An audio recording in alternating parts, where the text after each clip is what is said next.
Alap-alap Laut Kidul karya Hoping Hu bagian 5F. Akan tetapi Nimaya Dewi ternyata tidak berlari menyusuri pantai, melainkan terus ke arah lautan, menerjang ombak besar yang datang bergulung-gulung. Tentu saja Aji merasa heran dan kaget, akan tetapi demi keselamatan anak laki-laki itu, dia mengejar terus. Ketika gelombang menggulungnya, dia menyelam dan berenang. Setelah ombak lewat, dia melihat Nimaya Dewi berenang ke tengah, memiting anak itu. Aji tidak mau kalah dan dia pun berenang secepatnya.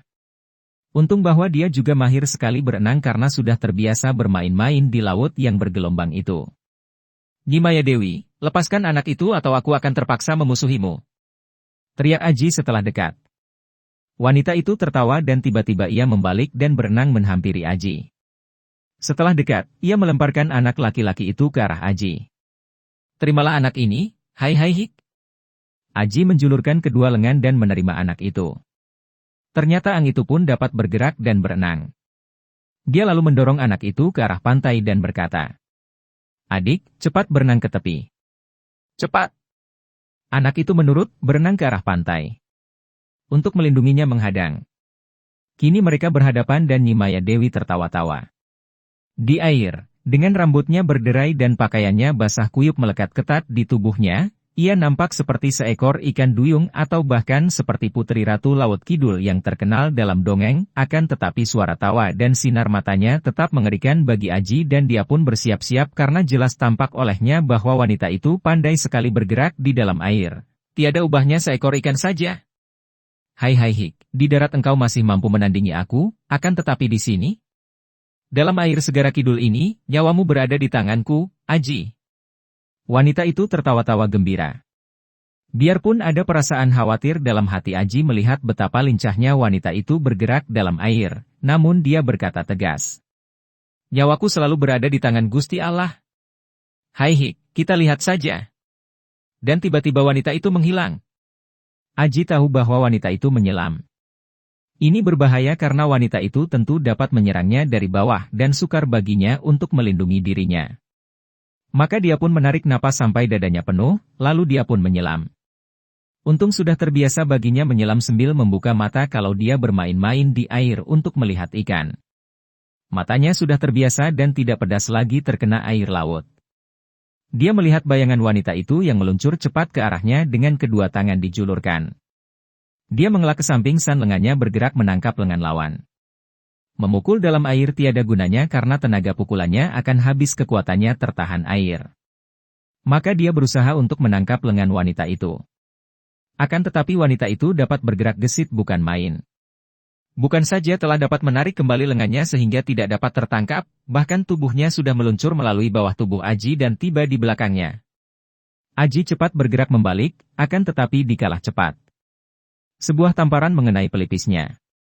Tamparan itu tidak terlalu keras karena tertahan air, namun tetap saja membuat dia terpelanting.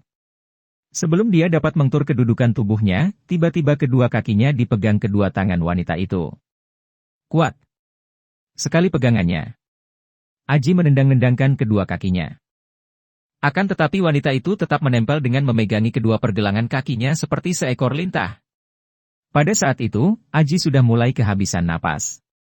Hawa yang disedot dan ditampung dalam paru-parunya tadi sudah dihembuskan keluar semua. Dan hampir tidak tahan lagi dan dia mengerahkan seluruh tenaga pada kaki dan tangannya sehingga tubuhnya meluncur ke atas. Akan tetapi kedua tangan itu masih tetap memegangi kedua kakinya.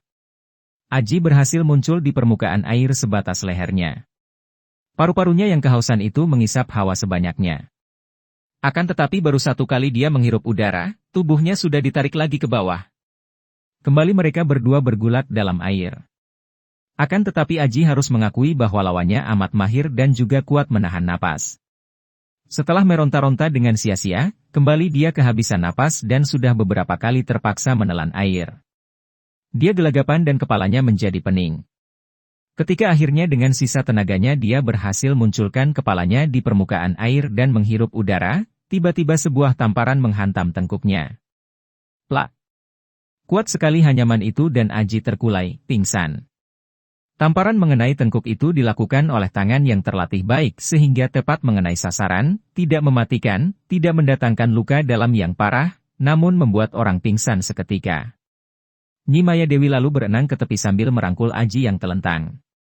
Cara Nyi Maya Dewi menyeret Aji yang pingsan menunjukkan bahwa ia memang ahli bermain di air. Aji diseret dengan dijambak pada rambutnya sehingga muka pemuda itu berada di atas permukaan air. Tak lama kemudian Nyi Maya Dewi sudah tiba di pantai. Ia menyeret Aji ke pinggir dan setelah tiba di kedalaman selutut ia memondong tubuh pemuda itu dengan ringannya dan membawanya ke pantai berpasir. Ia terus naik sampai tiba di kaki Bukit Karang. Ia mencari-cari dengan pandang matanya akan tetapi tidak menemukan dua orang anak yang tadi diculiknya. Nyi Maya Dewi tertawa. Hai Hik, tidak apa aku kehilangan mereka berdua. Masih banyak anak yang lebih mungil dan sehat untuk kudapatkan sebagai penggantinya. Akan tetapi mendapatkan seorang pemuda setampan dan segagah ini sungguh amat sukar. Katanya. Ia lalu mendekatkan mukanya dan mencium muka pemuda itu, kemudian ia merebahkan Aji di bawah sebatang pohon kelapa. Setelah itu, tanpa malu dan tanpa khawatir kalau ada orang yang melihatnya, wanita itu lalu menanggalkan pakaiannya satu demi satu. Dalam keadaan telanjang bulat ia memeras semua pakaiannya yang basah kuyup, mengebut-ngebutkannya agar cepat kering. Kemudian ia mengenakan lagi pakaiannya dan menghampiri Aji yang masih menggeletak telentang di atas tanah. Kasep, bagus, sekali ini engkau harus menuruti keinginanku. Kata Nyi Maya Dewi mengeluarkan sebuah botol kecil yang tadi ia selipkan di ikat pinggangnya. Botol kecil itu berisi cairan merah. Ia membuka tutup botol kecil itu dan tangan kirinya membuka mulut Aji, siap hendak menuangkan isi botol ke dalam mulut pemuda itu. Pada saat itu, Aji sadar dari pingsannya. Biarpun kepalanya masih agak pening dan pikirannya masih gelap, namun dengan nalurinya yang tajam dia segera dapat merasakan adanya bahaya yang mengancam dirinya. Maka, tiba-tiba saja tangannya bergerak memukul botol kecil yang sudah ditempelkan di bibirnya itu, meronta dan menggulingkan tubuhnya ke kiri. Nyi Maya Dewi terkejut sekali. Botol itu terlempar dan isinya tumpah, juga pegangannya pada kepala pemuda itu terlepas. Melihat pemuda itu menjauhkan diri sambil bergulingan, ia cepat bangkit dan hendak mengejar dan menyerang. Akan tetapi Aji yang kini sudah sadar betul, ingat bahwa dirinya tadi terpukul pingsan dan tertawan, maklum akan datangnya bahaya. Dengan tubuh menelungkup, kaki tangan di atas tanah seperti merangkak, tiba-tiba dia mengeluarkan sura gerengan yang dahsyat sekali. Gerengan itu menggetarkan tanah di sekitarnya dan Nyi Maya Dewi juga tergetar dan terhuyung seolah-olah terjadi gempa bumi. Itulah ilmu yang disebut Aji Guru Bumi yang kekuatannya hebat bukan main. Nyi Maya Dewi terkejut melihat pemuda itu kini sudah bangkit berdiri, ia menjadi jerih. Tadinya ia sudah merasakan kehebatan pemuda ini. Ia telah memandang rendah dan merasa menyesal mengapa ketika pemuda itu pingsan, ia tidak mengikatnya agar dia tidak berdaya. Kini, ia merasa jerih untuk melawan lagi dan sambil mengeluarkan suara melengking mirip tangis akan tetapi juga tawa, ia lalu melompat dan berlari cepat meninggalkan tempat itu. Hei! Berhenti, kembalikan anak itu. Aji berteriak marah dan dia lalu mengejar dan berlari cepat. Ikuti terus kisah alap-alap Laut Kidul selanjutnya dari kami dengan cara klik subscribe dan juga loncengnya, agar Anda selalu mendapatkan notifikasi jika channel YouTube ini mengupload video kisah leluhur Nusantara yang terbaru.